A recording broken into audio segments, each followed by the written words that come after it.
श्री राधे राधे भक्तों, आज के इस प्रवचन में हमारे गुरुजी ने एक साथ 4 समस्याओं का समाधान किया है। पति पत्नी दो अलग अलग भाव से उपासक हों तो ऐसे में हमारा क्या धर्म है, हमें कैसे चलना चाहिए? कोई परेशानी नहीं। वैसे तो अच्छा होता है जब दो मित्र पति पत्नी एक ही मार्ग के रसिक हो तो अच्छा रहता है, पर अगर ना हो तो हर जीव अपने अपने कर्म का, अपनी अपनी उपासना का अधिकारी है। इसमें दबाव नहीं डालना चाहिए। हमारा आपका शरीर संबंध पति पत्नी का है, लेकिन उपासना का नहीं। उपास्य देव हमने जो वर्ण किए हैं गुरु कृपा से वही रहेंगे। आपका जो आप अपनी उपासना, कोई परेशानी नहीं। भोग लगाना है तो मान लो जैसे वो अपने ठाकुर को भोग लगा नहीं तो भोग की थाली में 2 रोटी सब्जी रख के आप अपने ठाकुर को भोग लगा दीजिए। यदि थोड़ा सा तो रखता है, लेकिन निष्ठा में एक बल होता है। आप अपनी निष्ठा से रहें, कोई परेशानी नहीं। सब हमारे प्रिय हैं, सब हमारी आत्मा है, सब हमारे प्राण प्यारे हैं, सब बैठे हो, सब उपासना के हैं। हमें क्या परेशानी है? हमारी अंदर की उपासना, हमारे सत्संग में, हमारी वार्ता में, हमारे सब हमारे हैं, सब प्राण प्यारे हैं, लेकिन हमारा हृदय जहां ठहरा हुआ है उस पर किसी की भी कोई गुंजाइश नहीं है। तो ऐसे ही सब घर परिवार में भी ऐसे रहना चाहिए। पत्नी है, बिल्कुल वैसे ही प्यार करें। परिवार तुम्हारा पत्नी का अधिकार है, हमारे इष्ट पर तुम्हारा अधिकार नहीं है। हमारा चिंतन, हमारा इष्ट चिंतन, हमारी इष्ट उपासना ये हमारी पर्सनल है। हमारी पत्नी हो सर्वतोभावेन तुम्हारे लिए सारी व्यवहार संबंधी, सारी सुख संबंधी चेष्टाएं हैं, इष्ट संबंधी नहीं। इष्ट संबंधी नहीं। मान लो ऐसा हो सकता है कि किसी की पत्नी के ऐसे परिवार से जुड़ी हो जो अन्य भावना वाले हैं, या सोयोहम और तुम दासोहम, तो झगड़ा करने की जरूरत नहीं। हम अपने मंत्र में हैं, आप अपने मंत्र में हैं। आप उपासना में रंग लाइए। आप उसको पहले मानसिकता से हटा दीजिए कि कोई परेशानी। क्या परेशानी? कोई परेशानी नहीं। भाई हमारे अंदर में प्रीति का विषय है। जार भाव में इसीलिए उपासक जन सर्वश्रेष्ठ उपासना मानते हैं जार भाव की। क्यों मानते हैं? जिसे ब्याही पत्नी किसी और को है, लेकिन वो किसी और से प्यार करती, किसी को नहीं भापने देती। वो सास से बहू जैसा व्यवहार करेगी, पति से पत्नी जैसा व्यवहार करेगी, सबको राजी रखेगी, सब सेवाएं करेगी। उमगन में उससे मिलन की रहेगी। उमगन उसके अंदर जो रहेगी, पति भी नहीं भाप पाएगा उसके इसी को जार भाव कहते हैं। हमारा शरीर संसारिक व्यवहारों से युक्त है, हम वैसे ही बर्ताव करते हैं, लेकिन उमगन अपने प्राण प्यारे श्री कृष्ण मिलन की, राधा गोविंद के मिलन की, राधा वल्लभ के मिलन की। कोई प्रेम अंदर का गुप्त विषय है, बाहर का प्रेम अंदर का। हमारे प्रेम को कौन बदल सकता है? भक्तों, इसमें एक और समस्या का समाधान है कि क्या ब्रिज रस तिलक धारण करने वाले अभक्त लोगों को प्रणाम कर सकते हैं? ठीक है, लेकिन अगर चरण स्पर्श करना ही पड़े तो सामने राधा वल्लभ लाल की भावना करो। शरीर रूपी मंदिर में राधा वल्लभ लाल जी विराजमान, हम उस समय पैर छू रहे तो राधा वल्लभ लाल की छू रहे। सब जगह हमारे प्रभु, इसमें तो कोई संशय नहीं है। तो किसी के प्रति भी वो कैसे आचरण करते हैं, हम ये ना देखकर हम ये देखें कि मेरे राधा वल्लभ लाल जी शरीर रूपी मंदिर में विराजमान, चरण स्पर्श कर, हम अपने आराध्य देव की आराधना कर रहे हैं। दूसरे की तो हमें वो जो उसके शुभ आचरण करने के परमाणु हैं वो हमारे ऊपर नहीं आए, क्योंकि हमने इष्ट भावना की। आचार्य आदेश कर रहे हैं, ये क्रूरा अपि पापिनो न च सताम संभाष्य दृश्याश्चये सर्वान वस्तुतया निरीक्ष परम स्वाराध्य बुद्धिर्मम।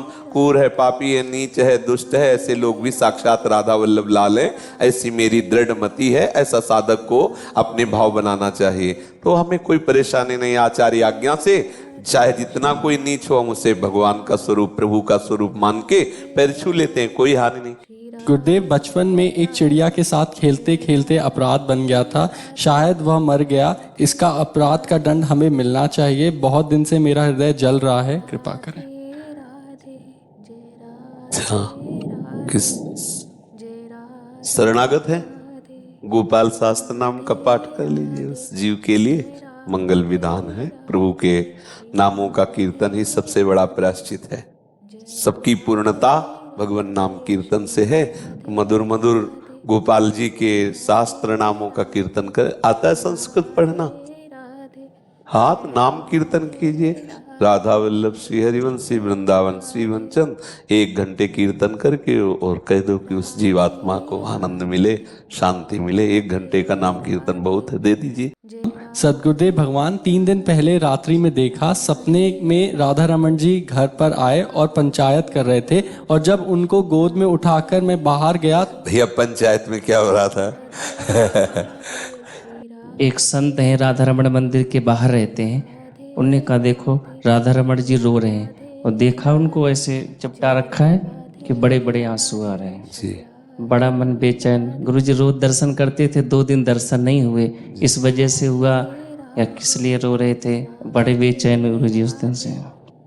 उनके रोने का तो एक ही विषय हो सकता है, वो प्यारी जी की याद में ही रो रहे होंगे। गुरुजी ऐसे ही हुआ था, प्रिया जी को वहां पर बैठाल दिया, उनको गोदी में लेके श्रृंगार बिन्ने थे। प्रिया जू के जब आंसू गिरते हैं तो लाल जू के प्रेम में गिरते हैं, और लाल जू के जब आंसू गिरते हैं तो प्रिया जू के प्रेम में गिरते हैं, क्योंकि ये प्रेम के मूर्तिमान स्वरूप है। अपने जनों को दुलार करने के लिए, कृपा करने के लिए प्रभु ऐसी ऐसी लीलाएं करते रहते हैं। और मुझे लगता है इस तरह की जो लीलाएं हैं वो गुप्त रखी जाए, इसका कोई प्रश्न नहीं होना चाहिए, और इसका क्या तात्पर्य ये भी नहीं समझना चाहिए। मेरे प्रीतम प्रभु हैं, वही बांके बिहारी, वही राधा रमन जी हैं, वही राधा वल्लभ जी हैं। वो अपने उपासकों पर कृपा करने के लिए ऐसी रसमयी, ऐसी भाव में लीलाएं करते रहते हैं। हमें उनको भाव में प्रणाम करना है। अगर कोई स्वप्न में आदेश हो तो उसे गुरु के द्वारा जांच करा लेना है। अगर स्वाप्निक कोई भागवतिक आदेश हो तो उसे गुरु के द्वारा जांच करा लेना, और वो जांच कराने के लिए कागज में केवल संक्षेप में लिख करके दे। इस तरह से जैसे हम स्वप्न की कोई मंगलमयी लीलाएं प्रकट करेंगे तो आगे से स्वप्नाना बंद हो जाएगा। भगवान जब कृपा करते हैं, प्रभु जब कृपा करते हैं, महापुरुष जन जब कृपा करते हैं, तब इस तरह के स्वप्न आने लगते हैं भगवत लीला संबंधी, और उससे हमारा आनंद वर्धन होने लगता है। उपासक दिन भर इसी चिंतन में रहता है, आज राधा रमन जी आए थे, आज देखो प्रभु ऐसे ऐसे लीला कर रहे थे। प्रभु के प्रति विकल होना, प्रभु का बार बार चिंतन होना, इसीलिए तो आते हैं, घसीटने के लिए आते हैं। कोई न कोई विनोद भरी लीला, कोई न कोई विरह जनित लीला, ऐसा करके वो चित्त को आकर्षित करते हैं। बकाया और कुछ चिंतन करने की आवश्यकता नहीं कि प्रभु क्यों रोए। उनके रोने का एक ही विषय होता है, क्वासी क्वासी वृषभान नंदिनी बिलपत विपिन अधीर चले किन मानिन कुंज। हा राधा राधिका पुकारत निरख मदन गज ढाल, बेग चले ही कत गहर करत कत निकुंज बुलावत लाल। ये बस उनका तो यही विषय है जी। महाराज श्री कर्म रूपी सेवा अशुद्ध वस्त्रों, अशुद्ध स्थान में 14 से 15 घंटे की है। इस स्थिति में साधक मंत्राकार वृत्ति कैसे करे? कृपया मार्गदर्शन दीजिए, हमारे लिए क्या आज्ञा है? मतलब आप डॉक्टरी के विषय में, कि जैसे किसी की वो बच्चा प्रकट करने वाली लीला, तो उस समय आप, जैसे आज हमने भी बताया कि किसी हमें वृद्ध की ऐसी सेवा करनी पड़े कि वो शौच धोना है, कपड़े धोना है, तो हमारी वो भगवत सेवा है, हम उसे ये नहीं मानेंगे कि हम अपवित्र हो गए। ऐसे ही जैसे आप डॉक्टर हैं और आप ये बच्चा प्रकट करने वाली लीलाएं हैं, तो आप अपने दिनचर्या में पवित्र होके कंठे तिलक धारण किए हुए और मंत्र जप करते हुए आप वो भगवत सेवा मानिए। उसे आपको ये नहीं मानना कि सोअर सूदक, उसे मानना है कि आप डॉक्टर हैं और वो मरीज रूप से प्रभु आए हुए हैं, आपको उनकी परिचर्या सेवा कर, आप अपने भजन में रहिए रज लगा करके, बिल्कुल आप अपवित्र नहीं है। जी।